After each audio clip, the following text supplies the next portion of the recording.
దేవుని నామానికి మహిమ కలుగును గాక. ఈ యొక్క మధ్యాహ్న కాల సమయంలో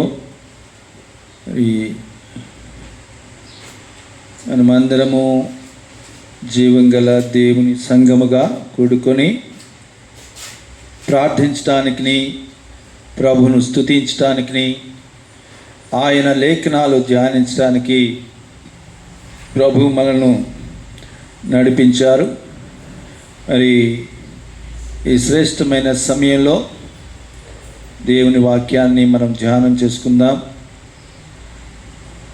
క్రైస్తవుల యొక్క జీవితం ఒక ప్రయాణం లాంటిదని భూమి మీద. ఆ ప్రయాణం భూమి మీద నుండి ప్రారంభమై ఆ ప్రయాణం ముగింపు పరలోకానికి చేరే విధంగా ఉంటుందని, భూమి మీద నుంచి పరలోకానికి వెళ్ళే ఆ ప్రయాణ మార్గం మధ్యమే భక్తి జీవితమని, మరి అలాగున అనేక మంది భక్తులు మనకు ముందుగా ప్రయాణం చేసి మరి వాళ్ళు వెళ్ళారని, వారి యొక్క అడుగు జాడల్లో వారు ఎలాగ ప్రయాణం చేశారో ఆయా విధాలైన ప్రయాణాల గురించిన అనేకమైన సంగతులు గతంలో మనం వింటూ వచ్చాం.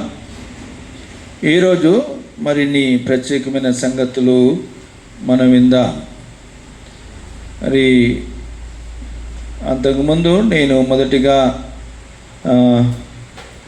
అబ్రహాము యొక్క ప్రయాణం, ఊరు మెసొపొతేమియా ప్రాంతంలోని ఊరు అనే ప్రాంతము నుండి అతను ప్రయాణమై హారానుకు వచ్చి, హారాను నుంచి మరలా తిరిగి ప్రయాణమై మరి కానాను వచ్చి, అక్కడి నుంచి కరువు కారణం చేత మరలా ఐగుప్తు వెళ్ళి అక్కడి నుంచి మరలా తిరిగి కానాను చేరటం జరుగుతుంది. ఇలాగూ ఆయన మొట్టమొదటిగా సుదీర్ఘమైన ప్రయాణాలు ఆయన చేసి దేవునితో నడుచుకున్న వ్యక్తిగా మనం చూసాం. ఆ తర్వాత మరి రెండు సందేశాలు అపోస్తులుడు అయిన పౌలు భక్తుడు భూమి మీద ఉన్న దినాల్లో ఆయన దేవుని కొరకు, దేవుని పరిచర్య నిమిత్తమై చేసిన ప్రయాణాలు అన్నీ కూడా మరి కొన్ని సంగతులు మరి ఆ భక్తుని యొక్క జీవితంలోంచి మనం చూసాం. ఈరోజు మరి ఇశ్రాయేలు ప్రజలు చేసినటువంటి ప్రయాణాలు, వారు ఇప్పుడు అబ్రహాం కాదు లేక పౌలు భక్తుడు కాదు, కానీ ఈ ప్రయాణము ఇశ్రాయేలు సమాజం అనగా మరి అనేక మంది ప్రజలు, కొన్ని లక్షల మంది ప్రజలు వారు దేవుని వెంబడిస్తూ ఆయా ప్రాంతాల గుండా, ఇది మామూలు ప్రయాణం కాదు, సంవత్సరాల తరబడి ప్రయాణం చేశారు వాళ్ళు. అనగా దరిదాపుగా 40 సంవత్సరాలు వారు ప్రయాణం చేసి కానానును చేరుకున్నట్టుగా మనం చూసాం. మరి అవన్నీ మనకు కొంత అవగాహన ఉంది. ఆ ప్రయాణముల గురించిన పూర్తి కొన్ని వివరాలు నేను మీకు తెలియచెప్పే ప్రయత్నం చేస్తాను. గమనించండి.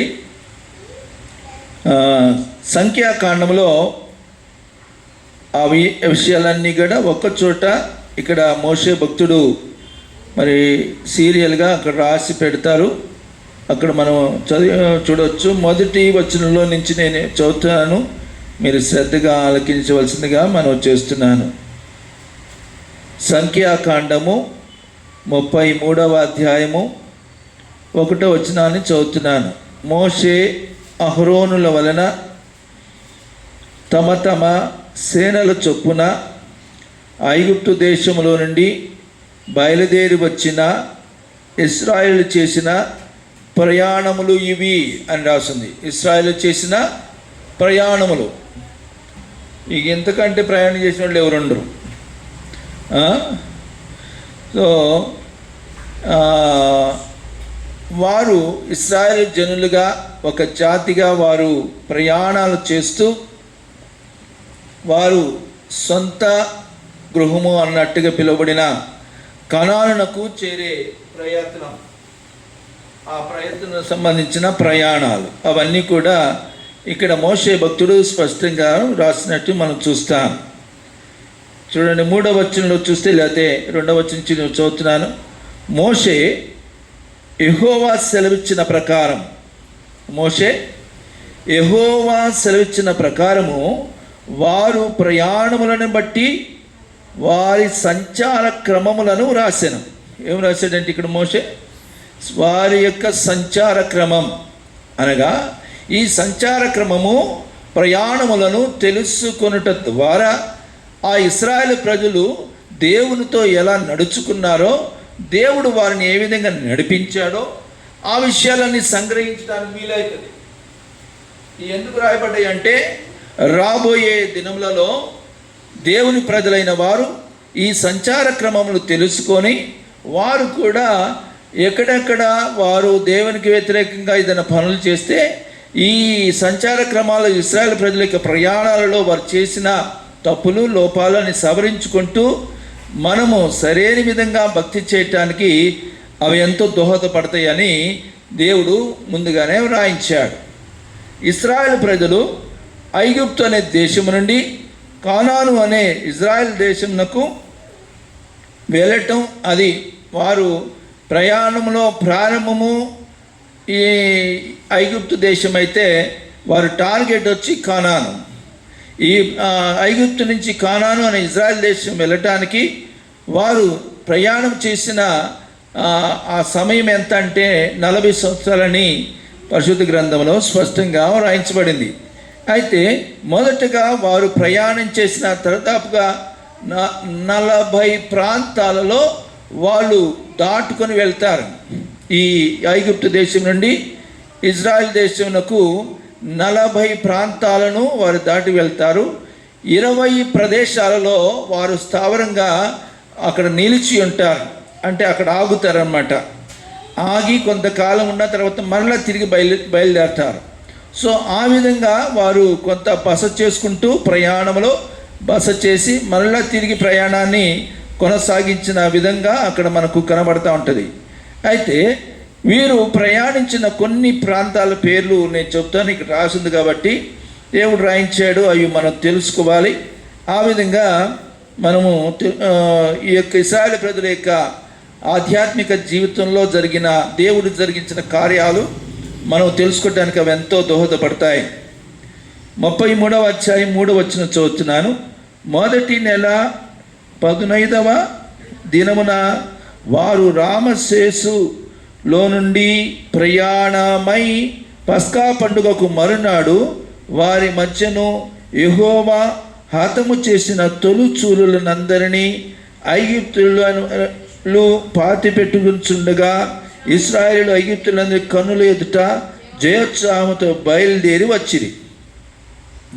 వచ్చి అప్పుడు ఐగుప్తీయులు దేవతలకు యెహోవా తీర్పు తీర్చెను. ఇశ్రాయేలు రామశేసులో నుండి బయలుదేరి సుక్కోతులో దిగిరి అని ఉంది. ఎక్కడ దిగారంటే వీళ్ళు సుక్కోతు అనే ప్రాంతానికి వచ్చారు. ఈ విధంగా ఒక్కొక్క ప్రాంతం సుక్కోతు అని,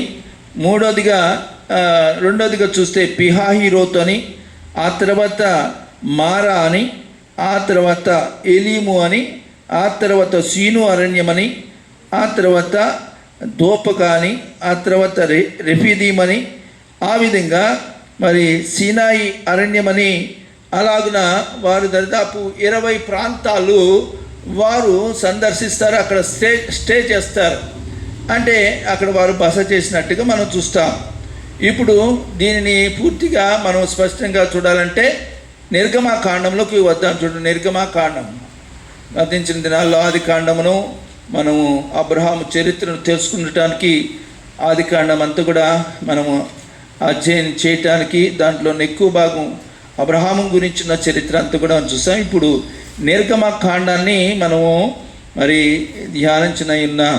ఈ నిర్గమాకాండంలో మోషే ఇశ్రాయేలు పక్షాన నాయకుడిగా ఉండి ఆయన మరి ఇశ్రాయేలు ప్రజలను నడిపించిన క్రమాన్ని, ఒక నాయకుడు ఆయన కిందన్న ప్రజలు ఎలా నడుచుకోవాలో ఆ విధంగా స్పష్టంగా అక్కడ అన్నీ కూడా దేవుడు మోషే ద్వారా ఆ కార్యాలు జరిగిస్తూ వచ్చాడు. ఆ మాటలు చూద్దాం.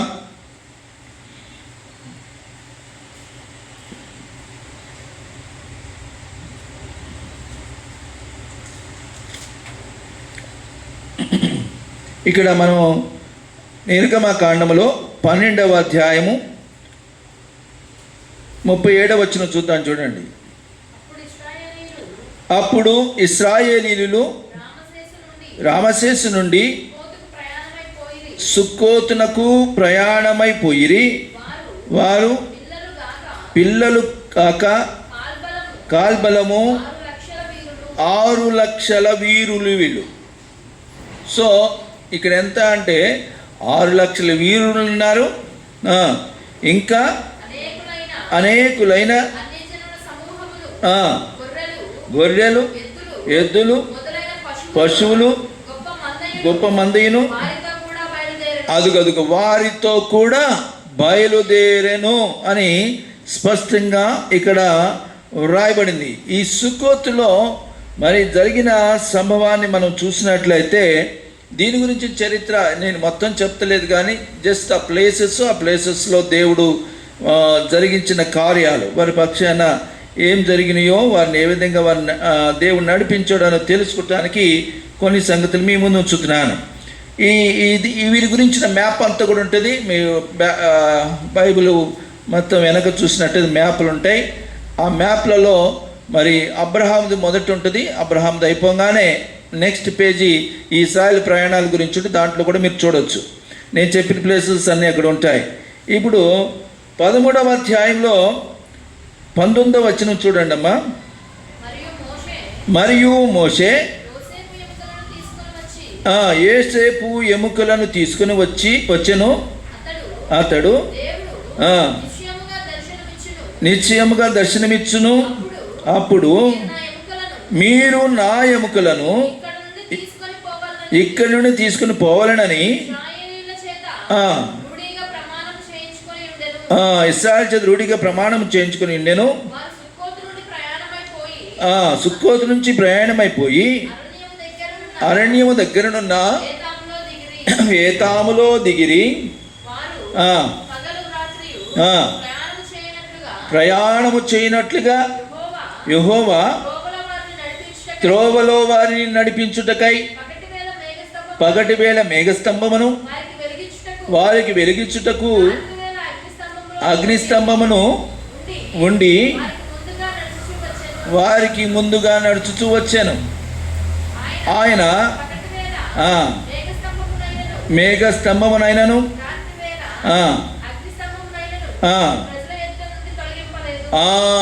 చూడండి, ఈ సుక్కోతులో మొట్టమొదటిగా వారు యోసేపు యొక్క ఎముకలు, అంటే వీరు ప్రయాణమైన నాటికి యోసేపు చనిపోతాడు. యోసేపు చనిపోయే ముందుగా, యోసేపు ఎవరై అంటే ఈ ఐగుప్తు దేశానికి లేకపోతే ఈజిప్టు దేశానికి మరి మోషే కంటే ముందు ఆయన ఈజిప్టు దేశానికి ప్రధానమంత్రిగా ఉన్నాడు. ఆయన ఉన్న కాలంలోనే ఆయన ఒక మాట తీసుకుంటాడు, నేను ఇక్కడ చనిపోతాను, చనిపోయిన తర్వాత నా ఎముకలు ఇక్కడి నుంచి మీరు తీసుకుని వెళ్ళి మరి కానాను దేశానికి తీసుకుని వెళ్ళి అక్కడ మా పితరుల దగ్గర వాటిని మరి సమాధి చేయండి అని చెప్తాడు. సో దాని కొరకు వారు సుక్కోతుకు వస్తారు. సుక్కోతుకు వచ్చిన తర్వాత అక్కడ జరిగిన మరొక విషయం ఏంటి అంటే అగ్నిస్తంభమును మేఘస్తంభమును వారికి ఇస్తాడు. వాళ్ళు యాక్చువల్గా ప్రయాణమై వెళ్ళిపోవాలి కదా, ప్రయాణమై వెళ్ళిపోవాల్సి వచ్చినప్పుడు దేవుడు ఏం చేసినాడంటే వారిని అలాగే నడిపించుకుంటూ ప్రయాణం వెళ్ళిపోండి అని చెప్పలేదు, కానీ వారికి ఏం చేస్తున్నాడంటే ఒక విచిత్రమైన సంభవం ఇక్కడ జరుగుతుంది. ఒక దేవుడు ఆశ్చర్యమైన కార్యాలు 2 చేసినాడు. ఒకటి రాత్రివేళ అగ్నిస్తంభమును, పగటి వేళ మేఘస్తంభమని ఈ 2 ఇచ్చాడు వాళ్ళకి. అంటే ఈ అగ్నిస్తంభం మేఘస్తంభం ఏంటి? నడుచుకుంటూ వెళ్ళిపోవాలి కదా. అంటే దేవుడు వారికి మార్గము చూపించుట కొరకు అని స్పష్టంగా వ్రాయించాడు. ఎందుకు, ఏం పని ఉంది వీటితో అంటే, అరే అగ్నిస్తంభం ఉంది కదయ్యా, మరి రాత్రిపూట మరి వెలిగించడానికని మనం అనుకుంటాం. సరే, మా మేఘస్తంభం ఎందుకు? మేఘస్తంభం ఎందుకంటే పగటి వేళ ఎండ తగలకుండా. అంత మాత్రమే కాదు, అసలు ఈ మేఘస్తంభముతోనే అసలు అంత పని ఉంది. ఈ అగ్నిస్తంభాలు, మేఘస్తంభాలే వీళ్ళకి మరి కీలకమైన విషయాలన్నమాట. అది అందుకనే దేవుడు ఇచ్చాడు. దాని వెనకాల ఒక ప్రత్యేకమైన ఉద్దేశం ఉంది. మీరు కావాలంటే నిర్గమకాండము చివరి అధ్యాయం అనగా 40వ అధ్యాయము 36వ వచనం చూడమ్మా. మేఘము మందిరము మీద నుండి పైకి వెళ్ళినప్పుడెల్లను ఇశ్రాయేలీలు అదుగో చూడండి, ఆ మాట రాయబడింది అక్కడ, మోషే రాశాడు. ఈ మేఘము, ఈ అంటే పగటి వేళ మేఘస్తంభము అనే ఈ మేఘము మందిరము మీద నుండి పైకి వెళ్ళినప్పుడల్లా, అప్పుడు ఏం చేసినాడు? ఇశ్రాయేల్ ప్రయాణం అయ్యారంట. తర్వాత ఏం రాస్తుంది? ఇదే వారి ప్రయాణ పద్ధతి. అంటే వీళ్ళు ప్రయాణం చేయాలంటే ఇప్పుడు ఏమవ్వాలి? మేఘం అక్కడి నుంచి పైకి వెళ్ళాలి. పైకి వెళ్ళంగానే అది నడవటం ప్రారంభిస్తుంది. వీరు ఆ మేఘమును వెంబడిస్తారు. ఆ మేఘమును వెంబడిస్తూ వెళ్తారు. ఆ మేఘం ఆగిపోయింది అనుకోండి, వాళ్ళు అక్కడ ఆగిపోతారు. అలాగ ఆగిన ప్రాంతాలే 20 ప్రాంతాలు. సో ఇప్పుడు చూడండి, తర్వాత మనం చూస్తే ఆ మాటను 37వ వచనంలో, ఆ మేఘము పైకి వెళ్ళని ఎడల అది వెళ్ళు దినము వరకు, అది వెళ్ళకపోతే అది వెళ్ళేంత వరకు కూడా అక్కడే ఉండిపోతారు వాళ్ళు. మోషే ఏం డైరెక్షన్ ఇవ్వనక్కర్లేదు, పదండి ఇంకెళ్దామని. ఆ మేఘమే చెప్తుంది. మోషే కూడా తెలియదు, ఎటు వెళ్ళాలో తెలియదు, ఎలా నడుచుకోవాలో తెలియదు. కేవలం దేవుడిచ్చే డైరెక్షన్తో వాళ్ళు వెళ్తున్నారు. సో దానికి నిదర్శనంగా దేవుడు మేఘస్తంభాన్ని, అగ్నిస్తంభాన్ని ఇచ్చాడు. ఆమేన్, హల్లెలూయా. ఇది మనము ఎలా గ్రహించుకోవచ్చు అంటే, మన ఆధ్యాత్మికమైన జీవితంలో అనగా ప్రభువు నమ్మిన తర్వాత, విశ్వాసిగా ఉన్న తర్వాత, క్రైస్తవుడు అయిన తర్వాత, ఈ లోకములో, భూలోకం నుండి మన పరలోకానికి వెళ్ళే ఈ యాత్రలో మనకు ఎలా వెళ్ళాలో తెలియదు, గురి గమ్యం తెలియదు. ఆ గురి గమ్యాన్ని తెలవటం కొరకు దేవుడు మేఘస్తంభాన్ని, అగ్నిస్తంభాన్ని ఇచ్చినట్టుగా ఇశ్రాయేలుకు, మనకు దేవుడు ఆయన ప్రత్యేకమైన ఈ గుర్తింపులు, కొన్ని సూచనలు మనకిచ్చాడు. ఏమంటే ఇప్పుడు చూడండి, నేను వెళ్ళే మార్గము నా యేసుకే తెలియును, నేను వెళ్ళే మార్గము నా యేసుకే తెలియును, జలములలో బడినే వెళ్ళినా అవి నా మీద పారవు, జలములలో వెళ్ళినా అవి నా మీద పారవు, అగ్నిలో నేను నడచిన జ్వాలలు నన్ను కాల్చజాలవు, అగ్నిలో నేను నడచిన జ్వాలలు నన్ను కాల్చజాలవు. హల్లెలూయా, హల్లెలూయా, హల్లెలూయా, హల్లెలూయా, హల్లెలూయా, హల్లెలూయా, ఆమేన్. ఇక్కడ మనము చూస్తే మనము ఎలాగ నడుచుకోవాలో, ఎలాగ నడుచుకున్నట్టు ద్వారా దేవుని యొక్క ఆ యొక్క పరలోక రాజ్యాన్ని మనం చేరతామో మనకు తెలియదు. దావీదు భక్తుని కూడా తెలియదు. అందుకనే దావీదు భక్తుడు కూడా ఏమంటాడంటే, ప్రభువా నేను ఏ విధంగా నీ మార్గమును విచ్ వే, ఇంగ్లీష్లో ఏమంటుందంటే which way I should go please teach me O Lord అంటాడు.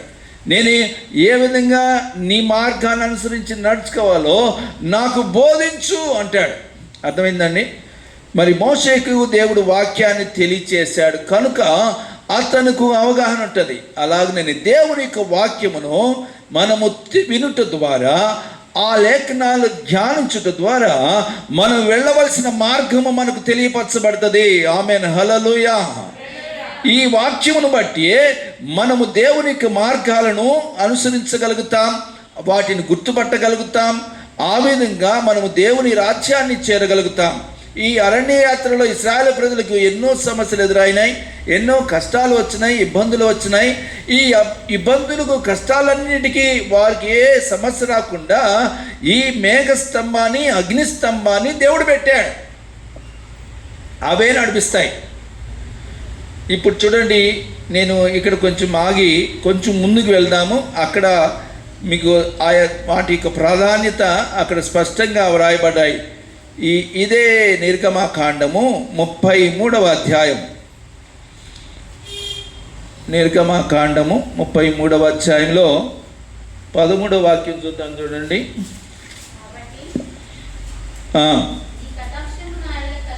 నీ కటాక్షము నా ఎడల కలిగిన ఎడల, నీ కటాక్షము నా ఎడల కలుగునట్లుగా దయచేసి. అదిగో చూడండి ఎంత జాగ్రత్తగా అడుగుతున్నాడు. ఎవరు అడుగుతున్నారు? మోషే భక్తుడు అడుగుతున్నాడు. నీ కటాక్షము నా ఎడల ఉన్న ఎడల, తర్వాత ఏమన్నాడు? దయచేసి నీ మార్గమును నాకు తెలుపుము. మనం కూడా ఏం చేయాలి? మనకు తెలుసా తెలియదా? మనం ఏమని గ్రహించుకోవాలంటే రేపేం జరుగుతుందో మనకు తెలియదు, మనం ఎటు వెళ్ళాలో తెలియదు. మన పరలోకానికి వెళ్ళాలి, బాగానే ఉంది. అయితే ఈ మార్గ మధ్యంలో ఏ మార్గము గుండా పయనించాలో, ఏ విధంగా మనం అడుగులు వేయాలో మనకు తెలియదు. అక్కడ మరి అరణ్యం ఉండొచ్చు, ఎడారి ఉండొచ్చు, సముద్రం అడ్డవచ్చు. ఒకవేళ నడుచుకుంటూ వెళ్తుంటే నది అడ్డం రావచ్చు. ఆ నది దాటాలంటే ఏం చేయాలి? ఇప్పుడు మళ్ళా ప్రయాణం అంతా వృధా అయిపోతుంది. మళ్ళా చుట్టూ తిరిగి ఎక్కడి దాకా అది ముగిసిపోతే, లేక ఈ మధ్యలో ఎక్కడన్నా బ్రిడ్జిలు ఉన్నాయో అటు నుంచి నడవాలి. అలాగూ మనకు తెలియదు, నది ఉందో తెలియదు, అగ్ని ఉందో తెలియదు, లేకపోతే సముద్రం ఉందో తెలియదు, అరణ్యం ఉందో తెలియదు. అరణ్యంలో కూడా వెళ్తే ఇంకేం లేదు, ఆ జంతువులు క్రూరమృగాలు పిక్క తినేస్తాయి. అలాగే మనకి ఏముందో తెలియదు. అందుకని ఇక్కడ మోషే ఏమన్నాడంటే, ప్రభువా నీ మార్గమును తెలుపుమని స్పష్టంగా దయచేసి నీ మార్గం తెలియచేయి అని అడుగుతున్నాడు. చూడండి, అలాగున మనం అడగాలి. ప్రభువా నేను ఎలాగ నడుచుకోవాలో, నేను ఏ విధంగా చేస్తే నీ నిత్యరాజ్యాన్ని చేరతానో ఆ విషయాలు నాకు స్పష్టం చేయి ప్రభువా అని ఈ మోషే భక్తుడు ఎలాగ అడిగాడు అలాగ మనం అడగాలి. అక్కడ యేసన్న గారు, వారు హోసన్న మినిస్టర్ యేసన్న గారు రాసుకున్న పాట కూడా అదే. నేను ఇలా వెళ్ళి నా తెలియదు, మీరే నన్ను నడిపించిందని. ఇక్కడ అలాగే మనం కొంచెం కింద చదివితే చిత్తగించుము, ఏది 13వ వచనంలో, ఈ జనము నీ ప్రజలే కదా అనేను. అందుకు ఆయన నా సన్నిధి నీకు తోడుగా వచ్చును,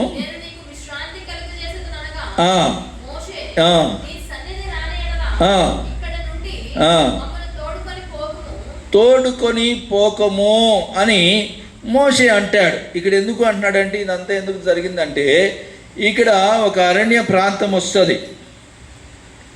ఆ అరణ్య ప్రాంతంలో చూద్దాం రండి, మీకు క్లియర్గా 32వ అధ్యాయంలో, మోషే కొండ దిగకుండా తడవు చేయుట ప్రజలు చూచినప్పుడు ఆ ప్రజలు దానికి పైన 31:18 కూడా చూస్తే ఉంటుందమ్మా. మరియు సీనాయి కొండ మీద చాలించిన తర్వాత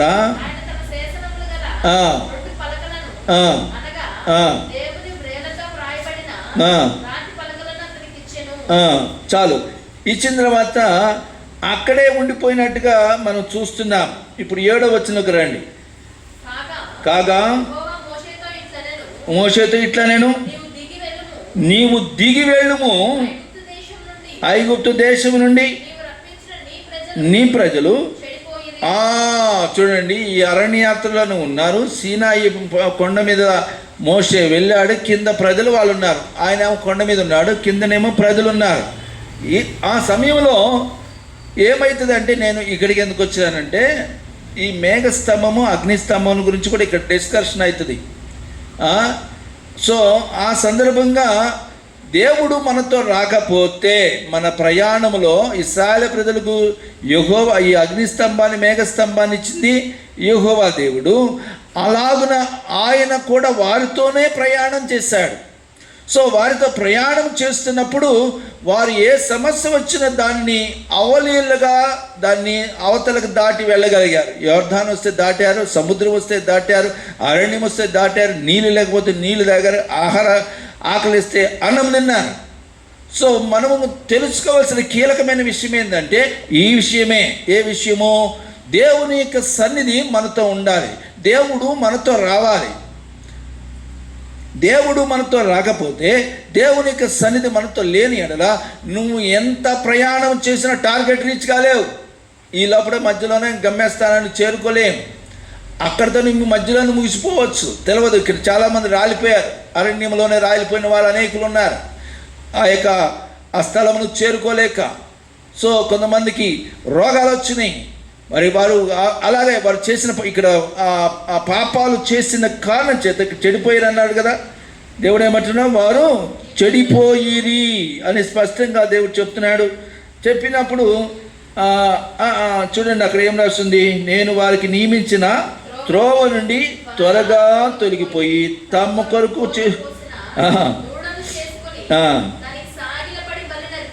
అదిగో చూడండి, ఇక్కడ ఎందుకు చెడిపోయారు అంటున్నారంటే, దేవుడు అన్నాడంటే కింద రాసినాడు, చెప్తున్నాడు డీటెయిల్. ఇదిగో నేను వారికి ఏర్పాటు చేసిన ఒక త్రోవ ఉంది, దానిలో కూడా వెళ్ళాలి వీళ్ళు. కానీ వీళ్ళు ఏం చేశారు? తొలగిపోయారు. అది అందరూ ప్రయాణం చేస్తున్నారు, అందరూ ఆడికి వెళ్తున్నా అంటారు, ఆడికి వెళ్తున్నా పరలోకమే అంటారు. కానీ చాలామంది ఈ విధంగా తొలగిపోతున్నారు. తొలగిపోయి ఏం చేస్తారు తెలుసా? ఇగో ఇలాగే చేస్తున్నారు. ఎలాగా? ఇక వారి కొరకు తమ కొరకు పోత పోసిన దూడను చేసుకొని దానికి సాగిలపడి బలిని అర్పించి, ఓ ఇశ్రాయేలు, ఈ ఎగిప్తు దేశం నుండి నేను రప్పించిన నీ దేవుడు ఇదే అని చెప్పుకొని. చూసినారా? రాగా ఏమవుతుందంటే ఇట్లా అంట. ఏమవుతుంది? అప్పుడు దాకా ఒక పాట, అక్కడికి వెళ్ళిన తర్వాత పాట మారిపోయింది. ఏం మారిపోయింది? దేవుడే యెహోవా దేనికి అందరు పాట పాడారు లేదా? ఆ మిరియాము పాటలు పాడి ఎర్ర సముద్రంలో పిహాయిరోతు నేను చెప్పలేదు. కానీ అక్కడి నుంచి మనం ఇక్కడికి వచ్చినాము. కారణం ఏంటంటే అగ్నిస్తంభ మేఘస్తంభం గురించిన దేవుడు నడిపించే విధానాన్ని బట్టి అక్కడ ఆ ఎర్ర సముద్రం దాటగానే మిరియాము పాటలు పాడుతుంది. మిరియాము అనగా మోషే వాళ్ళ అక్క. ఆ పాట పాడుతుంటే ఈయన కూడా పాట పాడతాడు. ఎవరు? మోషే. ఆ మాటలో 15వ అధ్యాయంలో ఉంటాయి. మోషే భక్తుడు కూడా పాటలు వస్తాయి. చూడండి అక్కడ నిర్గమకాండ 15వ అధ్యాయం 1వ వచనం. అప్పుడు మోషేయు ఇశ్రాయేలును యెహోవాను గూర్చి ఈ కీర్తన పాడిరి. ఏ కీర్తన అంటే యెహోవాను గానము చేసేదము ఏకముగా మనకు రక్షకుడాయనే ఆయానే పాడెదము ఆయనను కీర్తించెదము. ఆయానే దేవుడు మనకు ఆయనను వాణించెద. అక్కడ పాట పాడారు, అలా పాట పాడారు లేదా? ఆయన నడిపించాడు అన్నారు లేదా? ఆయనే మమ్మల్ని రక్షించాడు యుద్ధసూరుడు అన్నారా లేదా? ఇక్కడికి వచ్చిందట ఏమన్నారు? పాట మారిపోయింది. ఏమన్నారంటే మమ్మల్ని నడిపించింది దూడ. ఏంటది ఇప్పుడు నడిపించింది? దూడ చాలామంది రాను రాను అదేదో రాజు గుర్రం గాడిద అట్టగా అయింది వీళ్ళ పని. మంచి గుర్రంలాగా పరిగెత్తున కాస్త గాడిదైపోయారు వీళ్ళు ఇక్కడ. రాజు గుర్రం ఏమైందంట, గాడిదైపోయింది. ఇక్కడ కూడా వాళ్ళు అందుకే చెడిపోయారంట వాళ్ళు. దేవుడు ఎంత వాపోయి మాట్లాడుతున్నాడు చూడండి. నువ్వు దిగెళ్ళు మోసే, నువ్వు వెళ్ళా ఇంక చాలు, నువ్వు ప్రార్థన చాలు, బంద్ అయ్యి నువ్వు వెళ్ళా పని చూడు అని చెప్పేసి చెప్పంగానే ఇంక ఆయన ఉపాసాలు 40 రోజులు చేతనే ఉన్నాడు. వీళ్ళు ఇక్కడ ట్రాక్ తప్పిపోయారు. అప్పుడు వెళ్ళి వాళ్ళతో అహరోన్ని అక్కడ కింద అహరోన్ ఉంటాడు. అహరోనే మళ్ళీ దూడ చేయించిందంత అహరోనే, దాని డెకరేటరు మ్యానుఫ్యాక్చరింగ్ బై అహరోన్ అన్న ఆయన చేస్తాడు. చేసిన తర్వాత మోషే యెహోషువ వాళ్ళు ఇద్దరు కలిసి దిగొచ్చిన తర్వాత అహరోన్ వచ్చి అడుగుతాడు, అన్న అహరోన్ ఎవరు? మోషే గారికి అన్నయ్య, స్వయాన అన్నయ్య అన్నయ్య దగ్గరికి వచ్చి అన్నయ్య ఏందన్నయ్య ఎటు చేసావు ఏందన్నయ్య అంటే, నాకేం తెలుసు తమ్ముడు, నీకు తెలియదా ఈ ప్రజల గురించి అంటాడు, ఈ జనుల గురించి నీకు తెలియదా, వారు మొండి వాళ్ళు దేవుని మాట వినరు అని చెప్పేసి ఈయన అందుకుంటాడు. ఇది సరేనని అక్కడ చాలా మరి ఆ పరిస్థితుల కారణం చేత అప్పుడు దేవుడు ఏమంటాడంటే, ఇప్పుడు మనం చూద్దాం ఆ 33 అధ్యాయాలకి మళ్ళీ రండి. దేవుడు ఏమంటాడంటే, ఇక నేను రాను, మీరు ఎడిపోతారు పోండి మీ ఇష్టం అన్నట్టుగా దేవుడు మాట్లాడతాడు. కోపం వచ్చేస్తుంది ఆయనకు. వస్తే అప్పుడు డిస్కషన్ అవుతుంది. ఆ డిస్కషన్లోనే ఈ మాటలన్నీ వస్తాయి. చూడండి అక్కడ ఆ మాటలు గమనిద్దాం.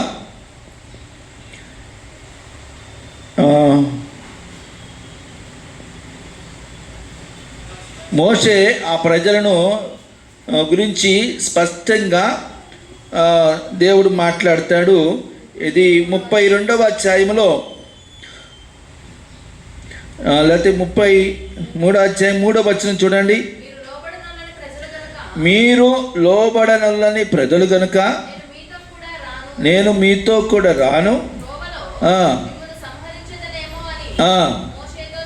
అదిగో చూడండి, నేను మీతో కూడా అయిపోయా. ఇక ఆయన రాకపోతే ఇంకా వాళ్ళ ప్రయాణం ఏమైనా అర్థం ఉందా?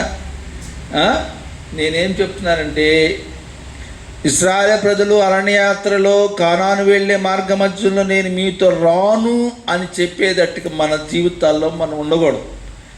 అర్థమైందే మీకు? మన చర్యలు, మన ప్రవర్తన, మన జీవన సరళి నేను మీతో రాను అన్నట్టుగా మన గురించి ఆయన విసుగు చెందేటట్టుగా, దుఃఖించేటట్టుగా మన జీవితాల్లో ఉండకుండా మనల్ని మనం జాగ్రత్తగా కాపాడుకోవాలి. ఆ విధంగా ఆ దేవుడు డైరెక్ట్ చెప్పేస్తున్నాడు మోషేతో, మోషే నేను మీతో రాను అనగానే అప్పుడు ఆయన బతిమలాడతాడు. ఏమని బతిమలాడతాడంటే చూడండి 32-31 చూడండి. ఎక్కడికి వెళ్ళాడంట? వెళ్ళి అయ్యో ఈ ప్రజలు గొప్ప పాపము చేసిరి, వారు బంగారు దేవతను తమ కొరకు చేసుకొనిరి,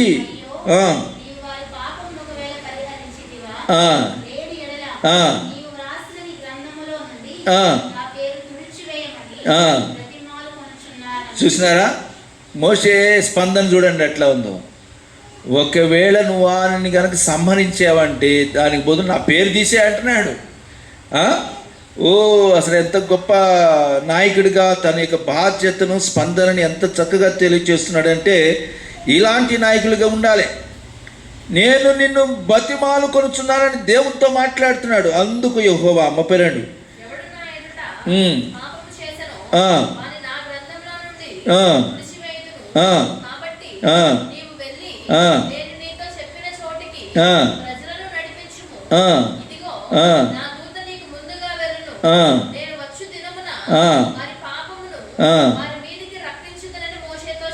అదిగో చూడండి, నీకు వెళ్ళు, నేను నీకు దూతను పంపిస్తాను. ఆయన మటుకు రాడు, కానీ ఆయన ఏమన్నాడు? దూతను పంపిస్తాను అంటున్నాడు. దూతను పంపిస్తున్నానంటే అప్పుడు వాళ్ళు ఏమంటారంటే, ఈ యొక్క మోషే భక్తుడు చూసిన మాటను చూస్తే మనకి ఇక్కడ ఎందుకు చూడండి 35వ వచనం. అహరోను కల్పించిన దూడన ప్రజలు చేయించిన యెహోవాని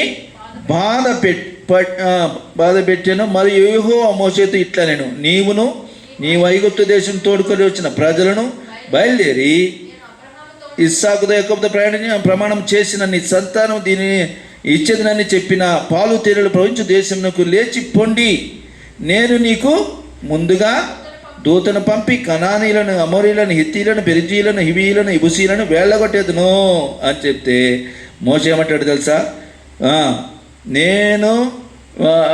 నేను రానని దేవుడు చెప్తే అప్పుడు ఇక్కడ దేవుడు మోషే దేవునితో మాట్లాడతాడు.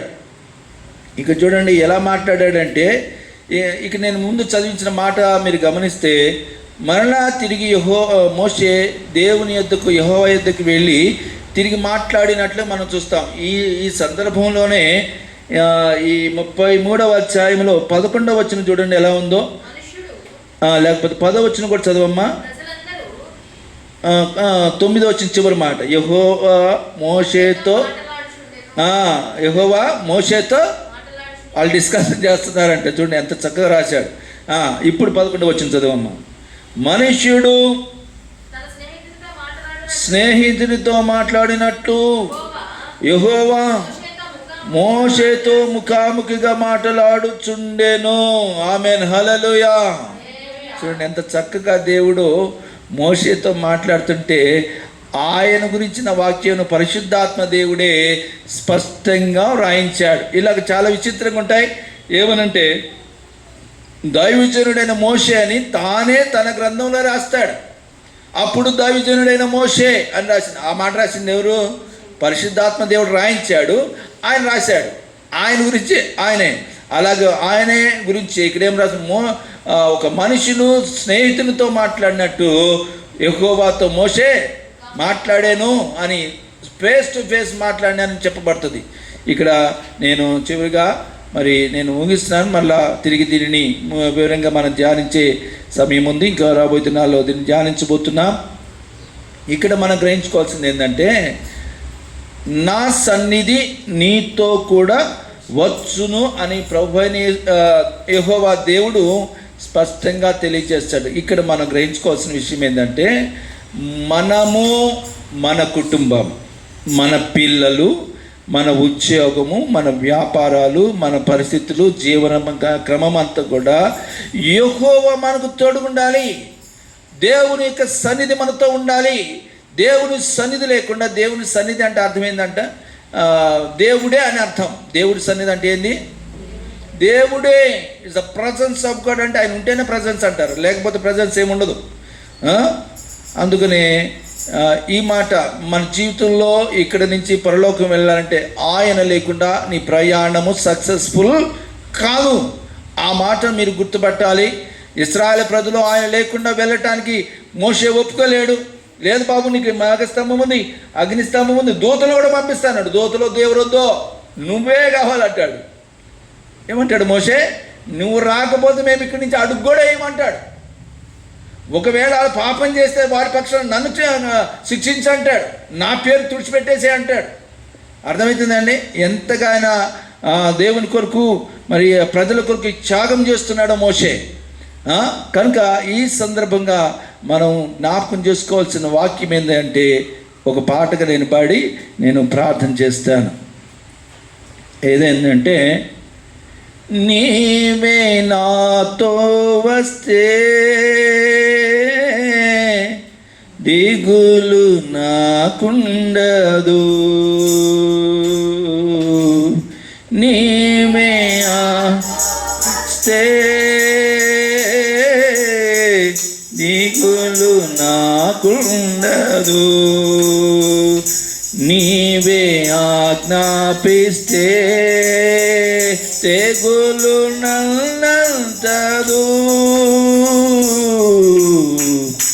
నీవే కావాలయ్యా నాతో రావాలయ్యా, నీవే కావాలయ్యా నాతో రావాలయ్యా, యేసు నీవే కావాలయ్యా మాతో కూడా రావాలయ్యా, యేసు యేసు నీవే కావాలయ్యా, మాతో కూడా రావాలయ్యా.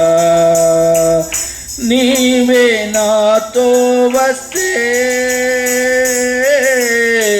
కొరత నాకుండదు. ఆమేన్. నీవే నాతో వస్తే కొరత నాకుండదు. నీవే ఆజ్ఞాపిస్తే జయతనదు. నీవే కావాలయ్యా, మాతో రావాలయ్యా. నీవే కావాలయ్యా, మాతో రావాలయ్యా. యేసు నీవే కావాలయ్యా, మాతో కూడా రావాలయ్యా. యేసు నీవే కావాలయ్యా, మాతో కూడా రావాలయ్యా. గనుడా నీ దివ్య సన్నిధి నన్ను ఆదుకొనే నా పెన్నిధి. గనుడా నీ దివ్య సన్నిధి నన్ను ఆదుకొనే నా పెన్నిధి.